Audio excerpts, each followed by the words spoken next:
ETV YouTube channels లో మీ వ్యాపార ప్రకటనల కోసం ఈ నంబర్కి కాల్ చేయండి.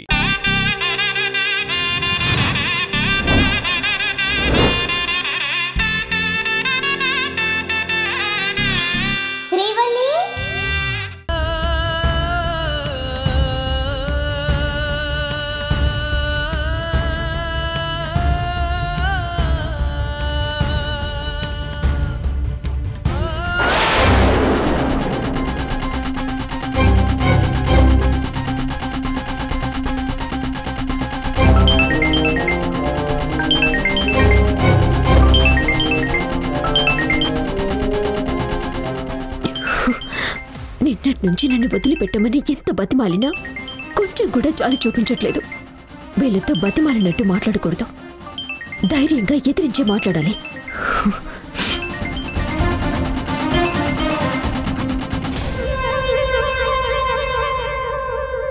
రేయ్, డోర్ తీయకుండా బయటుండి ఎందుకురా దొంగలా కాల్ చేస్తున్నావు? ఓ మర్చిపోయాను, మీరు దొంగలే కదా. నీకు దమ్ము ధైర్యం ఉంటే నా ఎదురుగా వచ్చి మాట్లాడు. ఏంటి వాయిస్ లో బేస్ లేస్తుంది, మాటల్లో తేడా వస్తుంది? నువ్వు నా దగ్గర బందీగా ఉన్న విషయం మర్చిపోయి మాట్లాడుతున్నావా? లేదురా, గుర్తుండే మాట్లాడుతున్నాను. ఏంటి రాగి అని మాట్లాడుతున్నావు? లేకపోతే రావే పోవే అనమంటావా? నువ్వు ఆడంగి విధవైతే చెప్పు, అలాగే పిలుస్తాను. ఏయ్, ఊరుకుంటుంటే రెచ్చిపోతున్నావేంటి? నేను మామూలుగానే మాట్లాడుతున్నాను, రెచ్చిపోయి మాట్లాడితే ఇంకోలా ఉంటుంది. ఏయ్, నీకు నా గురించి పూర్తిగా తెలీదు, కొంచెం నోరు అదుపులో పెట్టుకుని మాట్లాడు. నీ గురించి ప్రత్యేకంగా తెలుసుకోవాల్సిన అవసరం లేదు, ఇదంతా చూస్తుంటే అర్థమైపోతుందిగా నువ్వేంటో. ఏమర్థమైపోతుంది? నువ్వు ధైర్యం లేని ఒక పిరికి పందవని. ఏంటే వాగుతున్నావు? వాగడం కాదు, అదే నిజం. నీకు ధైర్యం లేదు, నువ్వొక భయస్తుడివి. నాకు తెలిసి నువ్వు మగాడివి కూడా కాదు. మగాడివి అయితే డైరెక్ట్ గా నాకు ఎదురుగా వచ్చి మాట్లాడుండేవాడివి, ఇలా దొంగచాటుగా మాట్లాడేవాడివి కాదు. వస్తున్నానే, నీకు ఎదురుగా వచ్చి మాట్లాడడానికి వస్తున్నాను. అప్పుడు తెలుస్తుంది నేను మగాడినా కాదా అని. రారా రా రా, చూసుకుందా రా.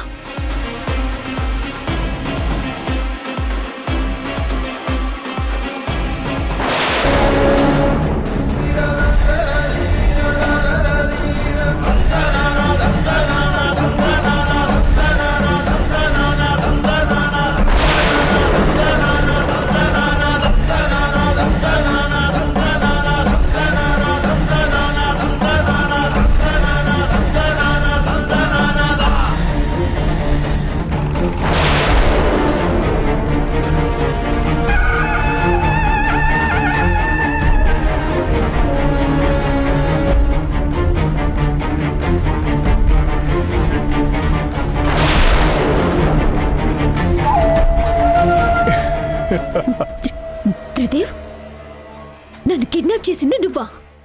అవును, నేనే ఆ మగాణ్ణి. నీ మొగుడే నిన్ను కిడ్నాప్ చేసేసరికి గుండాగినంత పనైందా? అయినా నేనేంటో, నా నిజస్వరూపమేంటో నీకు మొత్తం తెలుసు కదా.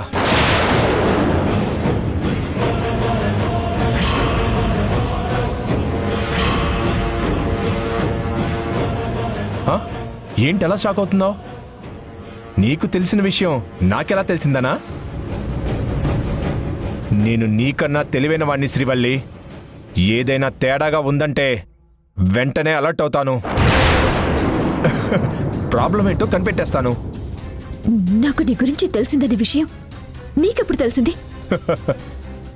నువ్వు 2 కోట్ల చెక్ రాసి గిఫ్ట్గా ఇద్దామనుకొని ఇవ్వకుండా దాచావు కదా, అప్పుడే తెలిసిపోయింది.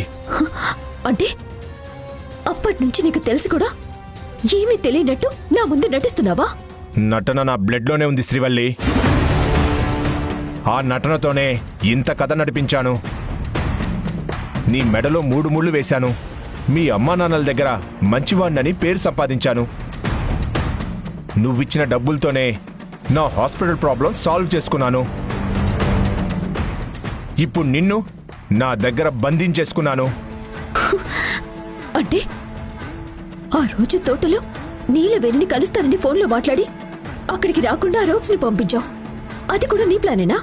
అవును, కానీ అదంతా నీ చేతులారా నువ్వే కావాలని చేసుకున్నావు. నేను నిన్నేమో ఆ తోటలోకి వెళ్ళమనలేదు కదా. దుర్మార్గుడా, ఎంతకి తెగించావురా? తప్పు మీద తప్పు చేసి పాపం మూట కట్టుకుంటున్నావు. నీ పాపం పండే రోజు దగ్గర పడింది. ఇంక నిన్ను వదిలిపెట్టను. ఈ రోజు నిన్ను పోలీసులకు పట్టించి నీ అంతు చూస్తాను. ఈ డైలాగులు విని విని బోరుగా ఉంది. కొత్తగా ఏదైనా చెప్పు, వింటాను. ఇప్పుడు నన్ను ఏమీ చేయలేవు, ఎందుకంటే నువ్వు నా పంజరంలో చిక్కుకున్న చిలకవి. నువ్వెంత తెలివైన దానివో నాకు తెలుసు. అందుకే నన్ను రెడ్ హ్యాండెడ్గా పట్టుకోవడానికి నువ్వు వేసిన ప్రతి ప్లాను నేను తెలుసుకున్నాను. నన్ను ఎలాగైనా ఇంట్లో నుంచి బయటికి పంపించాలని ఆ నీలవేణి దగ్గర 10 కోట్లు తీసుకున్నది వీడియో తీసావు కదా, అది కూడా నాకు తెలుసు. ఓ, అందుకేనా ఆ మెమరీ కార్డు పగలగొట్టేశావు? తప్పదు కదా. నేను మీ ఇంట్లో నుంచి బయటికి వెళ్ళాలని నాకు లేదు. నన్ను నేను కాపాడుకోవాలంటే తప్పదు కదా. మరి నాకు 10 కోట్లు ఎక్కడ మిగిలిపోతాయనే కదా నువ్వు ఆ డీల్ క్యాన్సిల్ చేసింది. అవును, కంపెనీ ఇన్వెస్టర్స్ దగ్గర కూడా నువ్వు లంచం తీసుకుంటావని నేను అస్సలు అనుకోలేదు. డబ్బులు లేనివాడు పరిస్థితిని బట్టి ఎవరి దగ్గరైనా డబ్బులు తీసుకుంటాడు. డబ్బు ప్రతి ఒక్కరికి అవసరం కదా. ముఖ్యంగా నాకు చాలా అవసరం. అంటే ఇప్పుడు కూడా నన్ను డబ్బు కోసమే కిడ్నాప్ చేశావన్నమాట? కరెక్ట్గా గెస్ చేశావు. ఇది కూడా నీకు నువ్వే చేసుకున్నావు. నువ్వేమో డీల్ క్యాన్సిల్ చేశావు. ఆ నీలవేణి 10 కోట్లు ఇమ్మని ఫోర్స్ చేస్తుంది. నా దగ్గర అమౌంట్ ఖర్చు అయిపోయింది. డబ్బులు అవసరం ఉన్నాయని నేను నిన్ను అడిగాను, నువ్వు ఇవ్వనన్నావు. బ్యాంక్ లోన్ షూరిటీ అన్నా పెట్టమని అడిగాను, దానికి ఒప్పుకోలేదు. అందుకే నిన్ను కిడ్నాప్ చేయక తప్పలేదు. అంటే ఇప్పుడు నన్ను అడ్డం పెట్టుకుని మా నాన్న వాళ్ళని డబ్బు అడుగుతావా? చ అలా ఎందుకు చేస్తాను? అస్సలు చేయను. నాకు కూడా కొన్ని ఎథిక్స్ ఉన్నాయి. ఎథిక్స్ గురించి నువ్వు మాట్లాడుకో, వినడానికి కంపరంగా ఉంది. నీకు ఎలా ఉన్నా నాకు అభ్యంతరం లేదు. మర్యాదగా నేను చెప్పినట్టు వింటే నువ్వు, నేను, మీ అమ్మ, నాన్న అందరం హ్యాపీగా ఉంటాం. కాదని మొండికేస్తే చాలా నష్టపోతావు. నీ బెదిరింపులకి నేను భయపడ్ను. నా ప్రాణం పోయినా నువ్వు చెప్పినట్టు వినను. మీ అమ్మ ప్రాణం పోతే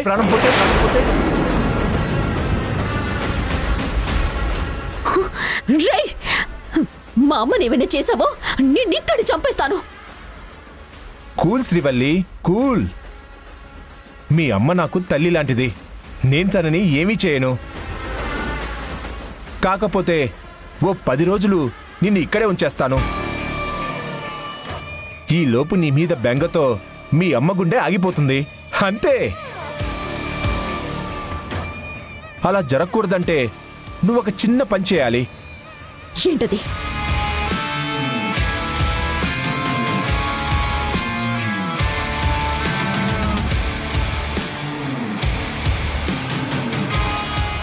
ఏంటి పేపర్స్? చదువు, నీకే తెలుస్తుంది. మొత్తం చదువుకొని సైన్ పెట్టు. నేను 1 గంటలో వస్తాను. తర్వాత ఇద్దరం కలిసి ఇంటికి వెళ్ళిపోదాం. అసలే మీ అమ్మా నాన్న నీ కోసం ఎదురు చూస్తున్నారు. చదువు.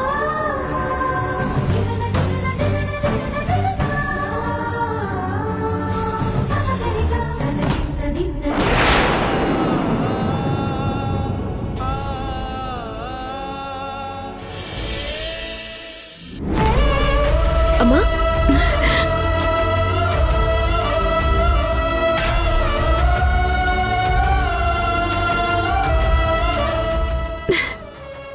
శ్రీవల్లి,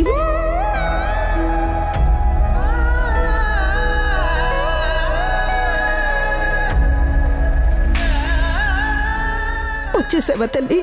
నీకేమైందో అని ఎంత కంగారు పడ్డానో తెలుసా?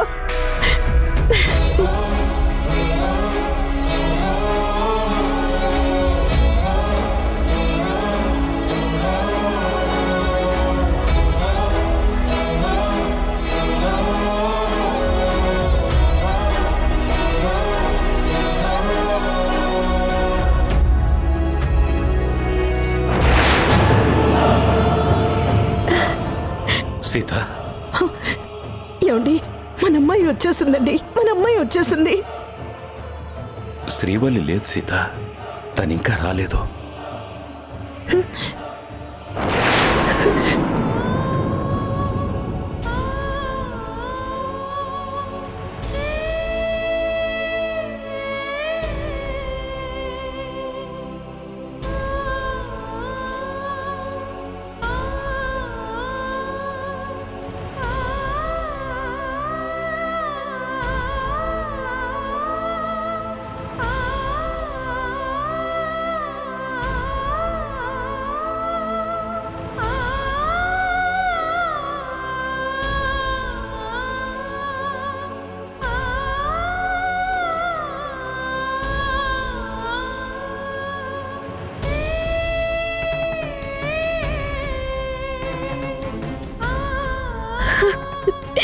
అమ్మా, నా గురించి బాధపడుతున్నావా?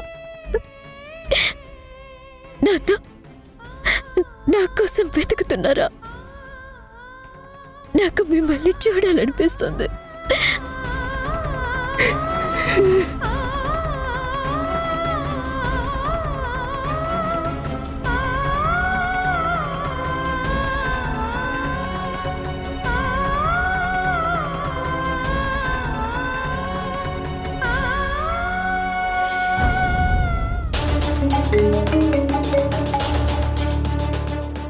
Hello sir. కమిషనర్ గారు, నా కూతురు కిడ్నాప్ అయి ఇప్పటికి 24 గంటలు దాటిపోయింది. ఇంతవరకు మీరు తనని కనిపెట్టనే లేదు. సార్, మేము సెర్చ్ చేస్తూనే ఉన్నాం, ఇంకా ఎటువంటి క్లూ దొరకలేదు. సెర్చ్ చేస్తున్నామని చెప్పడం కాదండి, నాకు నా కూతురు కావాలి. మీరు వెతికి పెట్టగలరా లేదా? సార్, మా పోలీస్ డిపార్ట్మెంట్ అంతా మీ అమ్మాయిని వెతికే పనిలోనే ఉన్నారు. నిన్నటి నుంచి ఇప్పటి వరకు రెస్ట్ తీసుకోకుండా అన్ని ఏరియాలు తిరుగుతున్నారు. పైగా సీక్రెట్గా ట్రేస్ అవుట్ చేయడం వల్ల కొంచెం లేట్ అవుతుంది. ఇక సీక్రెట్ ఏం లేదు కమిషనర్ గారు. నా భార్యకు తెలియకూడదని సీక్రెట్గా ఉంచమన్నాను, కానీ ఇప్పుడు తనకు కూడా తెలిసిపోయింది. ఇక అఫీషియల్గానే ప్రొసీడ్ అవ్వండి. అలాగే సార్, వీలైనంత త్వరగా వెతికి పట్టుకుంటాం. ఎప్పుడు ఫోన్ చేసినా మీరు ఇదే చెప్తున్నారు. ఇక మీదట నా కారణాలు చెప్పకండి సార్. నా కూతురు దొరికిందన్న సమాధానం మాత్రమే చెప్పండి. సార్, మీరు ఎంత బాధపడుతున్నారో నేను అర్థం చేసుకోగలను, కానీ మీరు కూడా మా సిచ్యువేషన్ అర్థం చేసుకోండి. కిడ్నాప్ చేసిన వాళ్ళు చాలా తెలివిగా ఎటువంటి ఆధారాలు దొరకకుండా జాగ్రత్త పడ్డారు. సీసీ కెమెరాలు కూడా లేని ప్లేస్ చూసి కిడ్నాప్ చేశారు. అయినా మేము అన్ని యాంగిల్స్లో సెర్చ్ ఆపరేషన్ చేస్తున్నాం. మా సైడ్ నుంచి మా ఎఫర్ట్స్ అన్నీ పెడుతున్నాం. కానీ ఇంతవరకు రిజల్ట్స్ మాత్రం కనిపించట్లేదు. కూతురు కనిపించకుండా పోతే ఆ తల్లిదండ్రుల బాధ ఎలా ఉంటుందో మీకెలా తెలుసు సార్? సార్, నేను కమిషనర్ని మాత్రమే కాదు, 2 ఆడపిల్లలకి తండ్రిని కూడా. బిడ్డ కోసం తండ్రి పడే బాధ ఓ తండ్రిగా నాకు తెలుసు. నాకు మీ ఓదార్పేం అక్కర్లేదు సార్. నాకు నా కూతురు కావాలి. తనని ఎందుకు కిడ్నాప్ చేశారేమిటో మీరు త్వరగా కనుక్కోండి. వాళ్ళకు కావాల్సింది డబ్బే అయితే ఎంత కావాలన్నా ఇస్తాను, కానీ మా అమ్మాయిని క్షేమంగా నా దగ్గరికి చేర్చండి. ఒకవేళ మీ వల్ల కాదు అంటే చెప్పండి, నేను వెంటనే హోమ్ మినిస్టర్ గారిని, సీఎం గారిని కలుస్తాను.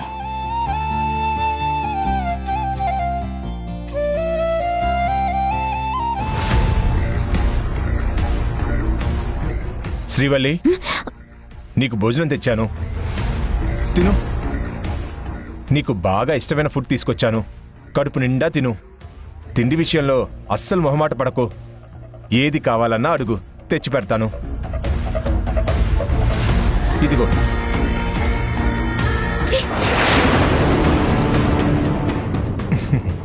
సర్లే, భోజనం తినకపోతే తినకపోయావు గాని పేపర్ల మీద సైన్ పెట్టావా?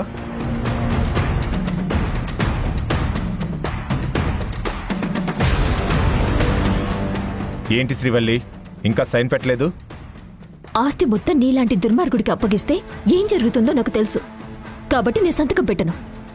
మనిషికి మొండితనం ఉండొచ్చు, కానీ ఇంత మొండితనం ఉండకూడదు. ఎందుకు అనవసరంగా పట్టుదలకు పోయి నీ జీవితాన్ని, నీ వాళ్ళని ఇబ్బంది పెడుతున్నావు? నువ్విప్పుడు సంతకం పెట్టకపోతే నీ ప్రాణం తీసి నీకు తలకొరివి పెడతాను.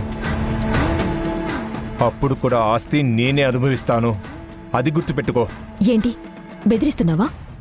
లేదు, సైన్ పెట్టకపోతే ఏం జరుగుతుందో చెప్తున్నా. నేను నీకు భయపడతాను అనుకుంటున్నావా? నీలో ఉన్న ఈ పొగరే నాకు చాలా ఇష్టం శ్రీవల్లి. కానీ నా దగ్గర ఆ పొగరు చూపించకు. నువ్వు ఎక్కడున్నావో, ఏ సిచ్యువేషన్లో ఉన్నావో ఆలోచించుకో. ఇక్కడికి వచ్చి నిన్ను ఎవ్వరూ కాపాడలేరు. నువ్వు తెలివిగలదానివి కాబట్టి మూర్ఖంగా ఆలోచించవు అనుకుంటున్నాను. సో మర్యాదగా సైన్ పెట్టు. నేను పెట్టను. నువ్వు నన్ను ఏం చేసినా సరే నేను సంతకం పెట్టను.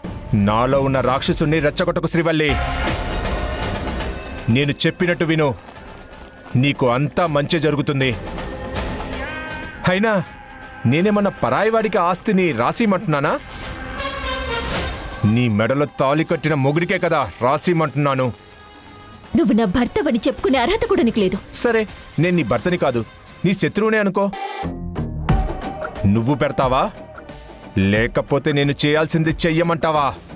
వీడు నా చేత సంతకం పెట్టించే వరకు నన్ను వదలడు. ఆస్తి వీడికి అస్సలు దక్కనివ్వకూడదు. ఎలాగైనా సరే ఇక్కడి నుంచి తప్పించుకోవాలి. అలాగే పెడతాను, కానీ ముందు నేను అర్జెంట్గా వాష్రూమ్కి వెళ్ళాలి. ఏంటి, తప్పించుకోవాలని ప్లాన్ వేస్తున్నావా? ఇంక నేను ఏ ప్లాన్ చేసినా తప్పించుకోలేనని నీకు తెలుసు. అలాంటప్పుడు నీకు భయం ఎందుకు? భయం కాదు, జాగ్రత్త. సైన్ పెట్టేసి వెళ్ళు. వాష్రూమ్కి వెళ్ళేసి వచ్చిన తర్వాత పెడతాను. నాకు ఈ ఆస్తి కన్నా మా అమ్మ నాన్నలే ముఖ్యం. సరే, పద.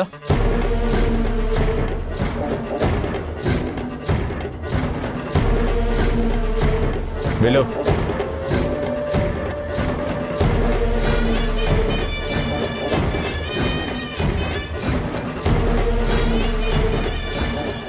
హలో, లాయర్ గారు. అలాగే లాయర్ గారు, సంతకాలు పూర్తవగానే నేనొచ్చి మిమ్మల్ని కలుస్తాను. అలాగే, ఉంటాను.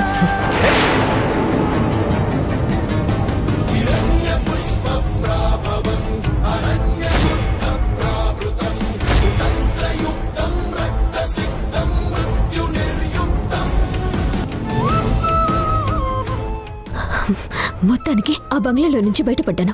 తొందరగా ఇంటికి వెళ్ళిపోవాలి.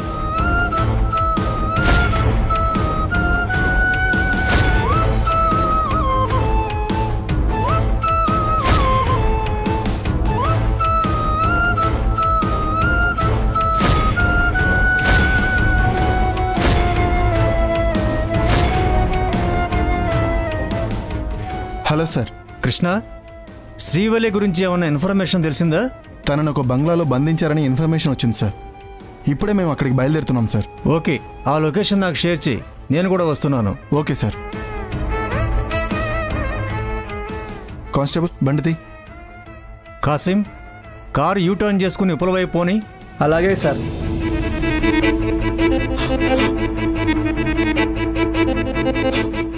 నీ తెలివితేటలు చూపించావు కదా శ్రీవల్లి, ఇప్పుడు చూడు నిన్ను ఎలా వేటాడతాను.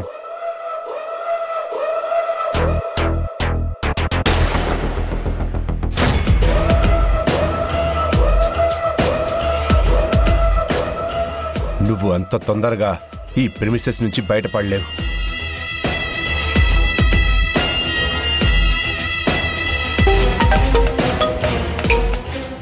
Hello sir. ఎక్కడున్నారు మీరు? సార్, మన బంగ్లాకి దగ్గరలోనే ఉన్నాం. ఏమైనా ప్రాబ్లమా సార్? రమ్మంటారా సార్? శ్రీవల్లి తప్పించుకొని పారిపోతుంది. అది బంగ్లాకి లెఫ్ట్ సైడ్లో మెయిన్ రోడ్డు వైపు పరిగెడుతుంది. నేను దాని వెనకాలే వస్తున్నాను. మీరు దానికి ఆపోజిట్లో రండి. అలాగే సార్. అది ఎట్టి పరిస్థితుల్లోనూ తప్పించుకోకూడదు, అర్థమైందా? అర్థమైంది సార్. రేయ్, పదండ్రా.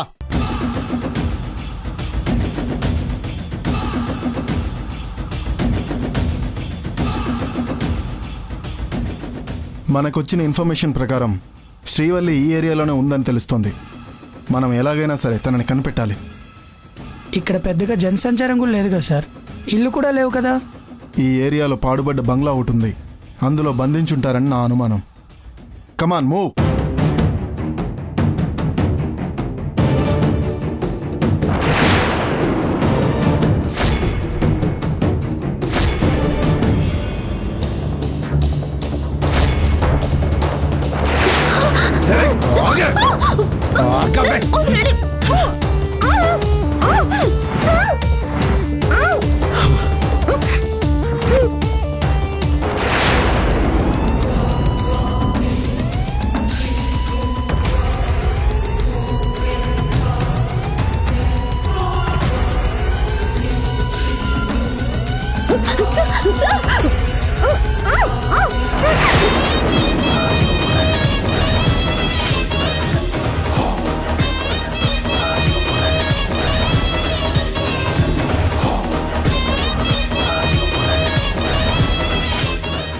ఇక్కడెవరో పిలిచినట్టు అనిపించింది.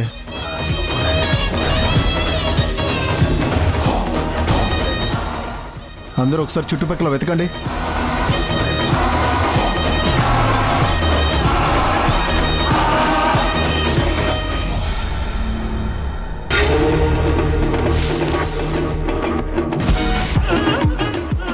అంతా చూసాం సార్, ఎవరు లేరు. కమాన్ మూవ్, అందులో చెక్ చేద్దాం.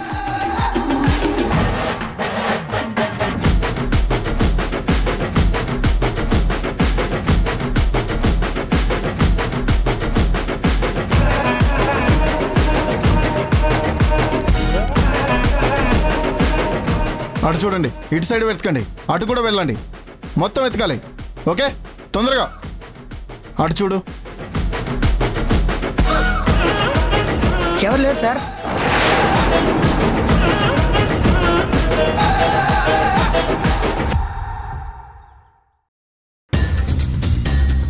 శ్రీవల్లి, నువ్వు ఇక్కడికి వచ్చావేంటమ్మా? సరే, నేను కమిషనర్ గారిని కలవాలి. రండి సార్, కూర్చోండి. కమిషనర్ గారు, మా అమ్మాయిని కిడ్నాప్ చేసిన రాస్కల్స్ ఎక్కడ? వాళ్ళేనండి.